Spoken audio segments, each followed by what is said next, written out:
നമസ്കാരം, 4 ന്യൂസിലേക്ക് സ്വാഗതം. ലോക്സഭാ മണ്ഡലം പുനർനിർണയം രാജ്യത്തിപ്പോൾ ആളിക്കത്തിക്കൊണ്ടിരിക്കുന്ന ഒരു വിഷയമായി മാറിയിരിക്കുകയാണ്.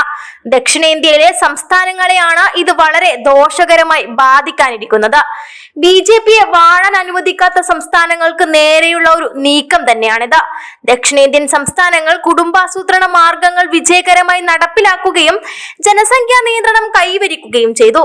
എന്നാൽ അതേസമയം UP, ബീഹാർ പോലുള്ള സംസ്ഥാനങ്ങളിൽ വൻതോതിൽ ജനസംഖ്യ വർദ്ധിക്കുകയായിരുന്നു. എന്നാൽ ഈ ഉയർച്ചയെ BJP ഇപ്പോൾ ആയുധമാക്കി എടുത്തിരിക്കുകയാണ്.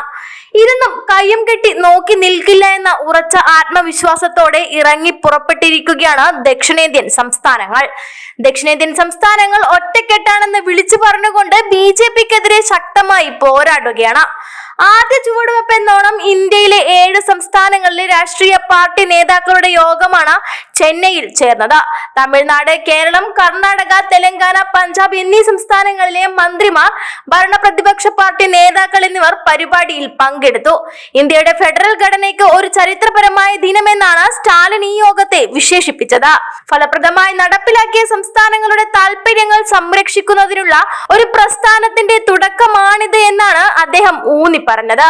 ജനാധിപത്യത്തിന്റെ ഉള്ളടക്കവും സ്വഭാവവും മെച്ചപ്പെടുത്തുന്നതിനായി കേന്ദ്ര ഗവൺമെന്റ് നടത്തുന്ന ഏതൊരു അതിർത്തി നിർണയ പ്രക്രിയയും കാര്യമായി നടപ്പിലാക്കുക, ജനസംഖ്യ നിയന്ത്രണ നടപടികൾ ഫലപ്രദമായി നടപ്പിലാക്കിയ സംസ്ഥാനങ്ങളെ സംരക്ഷിക്കുക എന്നതായിരുന്നു 42, 84, 87 ഭരണഘടനാ ഭേദഗതികളിലെ പിന്നിലെ നിയമനിർമ്മാണ ഉദ്ദേശം എന്നതും ദേശീയ ജനസംഖ്യ സ്ഥിരത കൈവരിക്കുക എന്ന ലക്ഷ്യം ഇതുവരെ കൈവരിക്കാത്തതും കണക്കിലെടുക്കുമ്പോൾ 1971 സെൻസസ് ജനസംഖ്യ അടിസ്ഥാനമാക്കിയുള്ള പാർലമെന്റ് മണ്ഡലങ്ങൾ മരവിപ്പിക്കുന്നത് 25 വർഷത്തേക്ക് കൂടി നീട്ടണമെന്ന ആവശ്യങ്ങളാണ് ഉന്നയിക്കുന്നത്.